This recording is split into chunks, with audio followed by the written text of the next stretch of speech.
ଦେଖିବାକୁ ଗଲେ ବର୍ତ୍ତମାନ ସମୟରେ ଲୋକେ ହିନ୍ଦୁ ଧର୍ମ ପରିତ୍ୟାଗ କରି ଖ୍ରୀଷ୍ଟିଆନ ଧର୍ମ ଗ୍ରହଣ କରୁଛନ୍ତି। ଏହା ପଛର ରହସ୍ୟ କ'ଣ ଏବଂ ସତ୍ୟତା କ'ଣ? ସୋସିଆଲ ମିଡିଆରେ ଆଜିକାଲି ଧର୍ମକୁ ନେଇ ଅନେକ ଗୁଡ଼ିଏ ଭିଡ଼ିଓ ଘୁରି ବୁଲୁଛି। କିଏ କହୁଛି ବସ୍ତାଏ ଚାଉଳ ପାଇଁ ଖ୍ରୀଷ୍ଟିଆନ ହେଉଛନ୍ତି, ଆଉ କିଏ କହୁଛି କିଛିଟା ଟଙ୍କା ପଇସା ପାଇଁ ଖ୍ରୀଷ୍ଟିଆନ ହେଉଛନ୍ତି। କିନ୍ତୁ ଏହାର ପ୍ରକୃତ ବିଷୟଟି କ'ଣ?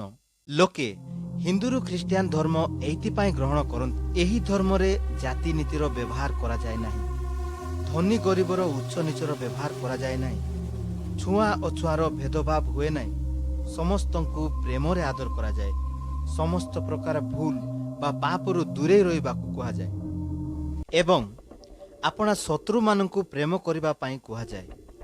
ଆଉ ଏହି ଧର୍ମରେ ଏମିତି ଏକ ବିଷୟ ଅଛି ଯାହା ଶୁଣିଲେ ଆପଣଙ୍କ ହୋସ୍ ଉଡ଼ିଯିବ, ଯାହାକି ଯୋହନ ଲିଖିତ ସୁସମାଚାର 3:16 ପଦରେ ଲେଖାଯାଏ। କାରଣ ଈଶ୍ୱର ଜଗତକୁ ଏଢ଼େ ପ୍ରେମ କଲେ ଯେ ସେ ଆପଣା ଅଦ୍ୱିତୀୟ ପୁତ୍ରଙ୍କୁ ଦାନ କଲେ, ଯେପରି ଯେ କେହି ତାଙ୍କଠାରେ ବିଶ୍ୱାସ କରେ ସେ ବିନଷ୍ଟ ନ ହୋଇ ଅନନ୍ତ ଜୀବନ ପ୍ରାପ୍ତ ହୁଏ। ତେବେ ଏହି ବାକ୍ୟଟି ପାଠ କଲା ପରେ ଆପଣମାନେ ସମ୍ପୂର୍ଣ୍ଣ ରୂପେ ବୁଝିପାରୁଥିବେ ଯେ କେହି ଯୀଶୁଙ୍କଠାରେ ବିଶ୍ୱାସ କରେ ସେ ବିନଷ୍ଟ ନ ହୋଇ ଅନନ୍ତ ଜୀବନର ଅଧିକାରୀ ହୋଇପାରିବ। ସେଇଥିପାଇଁ ଏହି ଧର୍ମ ଗ୍ରହଣ କରନ୍ତି।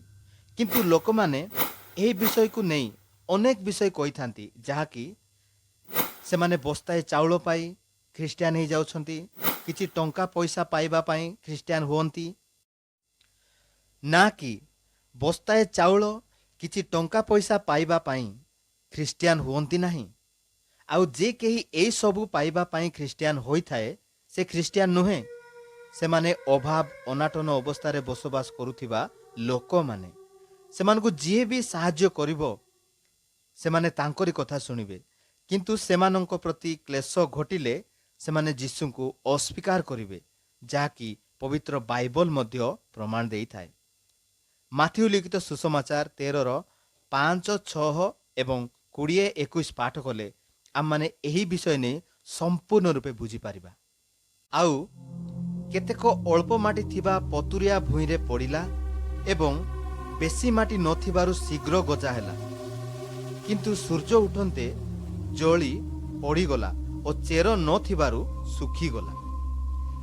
ତେବେ ଏହି ଉଦାହରଣଟି ପ୍ରଭୁ ଯୀଶୁ ଘରୁ ବାହାରି ଯାଇ ସମୁଦ୍ର କୂଳରେ ବସିଥିଲେ। ସେତେବେଳେ ତାଙ୍କ ନିକଟରେ ବହୁ ସଂଖ୍ୟକ ଲୋକ ତାଙ୍କରି କଥା ଶୁଣିବା ନିମନ୍ତେ ଆସିଲେ। ସେତେବେଳେ ପ୍ରଭୁ ଯୀଶୁଖ୍ରୀଷ୍ଟ କ'ଣ ଏହି ଉଦାହରଣ ମାଧ୍ୟମରେ ସେମାନଙ୍କୁ ସେ ଶିକ୍ଷା ଦେଇଥିଲେ।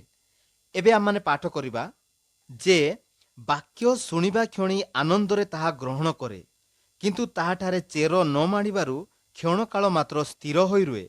ପରେ ବାକ୍ୟ ସକାଶେ କ୍ଲେଶ ବା ତାଡ଼ନା ଘଟିଲେ ସେହି କ୍ଷଣି ବିଘ୍ନ ପାଏ। ସେହି ଜଣକ ବୁଣାଯାଇଥିବା ପତୁରିଆ ଭୂମି ସଦୃଶ।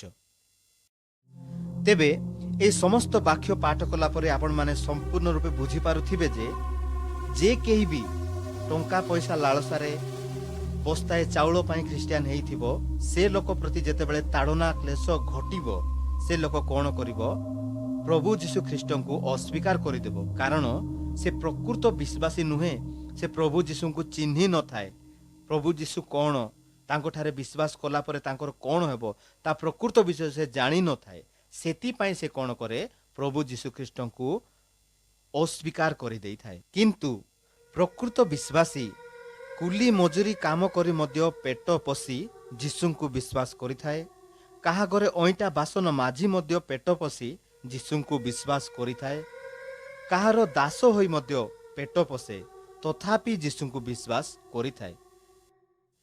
ତେବେ ଏହି ସମସ୍ତ ବାକ୍ୟ ପାଠ କଲା ପରେ ଆମେମାନେ ବୁଝିପାରୁଅଛୁ ଯେ ପ୍ରକୃତ ବିଶ୍ୱାସୀ ସେ କ'ଣ ପାଇଁ ପ୍ରଭୁ ଯୀଶୁ ଖ୍ରୀଷ୍ଟଙ୍କଠାରେ ବିଶ୍ୱାସ କରିଥାଏ।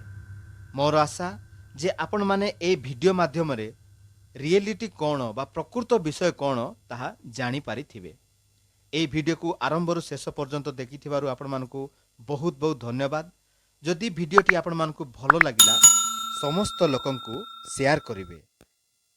ତେବେ ଏହି ସମସ୍ତ ବାକ୍ୟ ଦେଇ ପ୍ରଭୁ ଆଶୀର୍ବାଦ କରନ୍ତୁ। ଆମେନ୍।